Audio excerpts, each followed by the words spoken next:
Bonsoir, Arnaud Gall pour Basket USA, je suis avec Evan Fournier au Verizon Center. Tout d'abord pour commencer, un mot sur le match de ce soir, une victoire étriquée, difficile, mais ô combien importante pour les Nuggets, avec notamment un rôle important du banc en fin de troisième quart-temps qui a ramené l'équipe. Dernier match d'un road trip, c'est toujours compliqué, on est pressé de rentrer à la maison, ça fait 10 jours qu'on était à l'extérieur, tout le monde est fatigué, mais on a eu les ressources pour trouver les solutions. C'est une bonne équipe, hein. Franchement ils sont solides, ils ont un vrai fond de jeu, les Wizards, donc c'était pas facile, et donc on a eu de la réussite sur la fin, c'est vrai.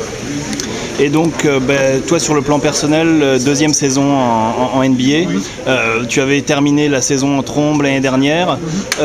Cette saison, ton temps de jeu est assez inconstant. Sur les deux derniers matchs, tu as retrouvé un petit peu de temps de jeu avec 15 à 20 minutes, mais il y a eu une période de creux fin novembre. Premièrement, est-ce que c'est quelque chose auquel tu t'attendais et comment est-ce que tu vis cette situation? Comment je la vis? Forcément j'aimerais plus jouer. Je commençais avec pas mal de minutes, ensuite ça s'est... je jouais un petit peu moins, je jouais que 10 minutes, mais j'étais très performant sur ces 10 minutes là, je mettais 10 points quasiment à chaque fois. Donc forcément j'ai pas forcément compris, mais l'équipe gagne en ce moment, on était sur une série de victoires, donc je dirais que c'est le plus important. Et donc là il faut que je retrouve ma confiance justement de quand j'étais performant. Mais voilà, ça va venir, c'est une longue saison. Et donc cet été, beaucoup de changements à Denver, avec le départ du coach de l'année et de l'executive of the year. Donc maintenant un nouveau coach, Brian Shaw. Comment est-ce que tu différencierais son style, coach rookie, de celui de George Karl qui a coaché plus de 2000 matchs dans sa carrière? Quelles sont pour toi les principales différences? Très différent. Tout d'abord, coach Shaw c'est plus un coach défensif. Il est vraiment basé sur la défense. Après, ça se voit peut-être pas encore, mais on commence à se mettre en place tranquillement défensivement. Et puis il y a beaucoup plus de jeux placés. Avec coach Karl, c'était beaucoup de première intention, beaucoup de points dans la peinture, de la relance. Et donc, voilà, là cette année on essaie de jouer un peu plus posé. Il y a forcément des restes parce qu'il y a beaucoup de joueurs de la saison passée. Mais donc ouais, ça n'a rien à voir.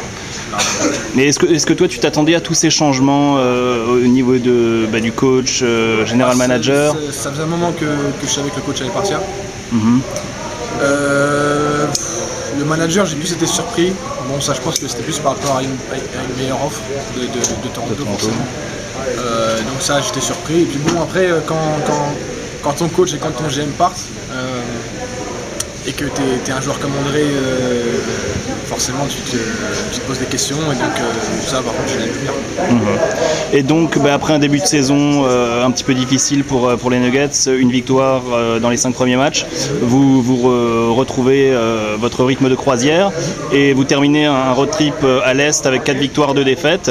Alors en ce moment il y a un débat qui fait couler beaucoup d'encre en NBA sur le niveau de la conférence Est. Alors toi, est-ce que sur le terrain tu trouves qu'il y a vraiment une différence entre les équipes de l'Ouest et les équipes de l'Est?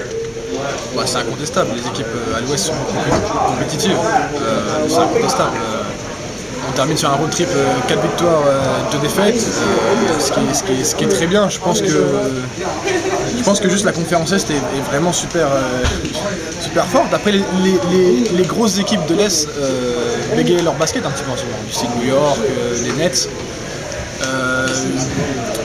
Je pense que les Knicks vont se mettre en place tranquillement. Je pense qu'ils vont remonter, qu'ils vont être plus compétitifs. Après les Nets, ça va être compliqué. Je sais pas.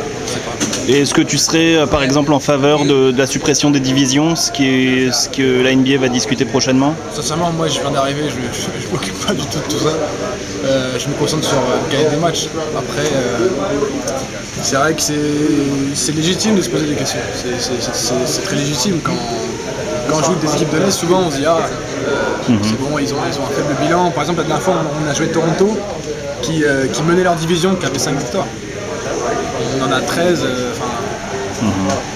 C'est vrai qu'il y a pas mal de questions à se poser sur une division en moins ou changer quelque chose. Ouais. D'accord, en effet, la division Atlantique est pour l'instant la plus mauvaise division de l'histoire du sport américain depuis le début de la saison. Et donc revenons à Denver. Donc l'objectif de l'année, les playoffs. Écoutez, sincèrement, on n'a pas du tout parlé d'objectif. Parce que c'est une nouvelle équipe, c'est un nouveau coach, c'est une nouvelle philosophie. On va pas se mettre à rêver alors qu'on recommence un peu à zéro. On va prendre les matchs un par un, en essayant de tous les gagner, bien sûr. Après, sur le long terme, c'est clair que l'objectif c'est passer le premier tour. C'est pour ça que le coach est principalement parti.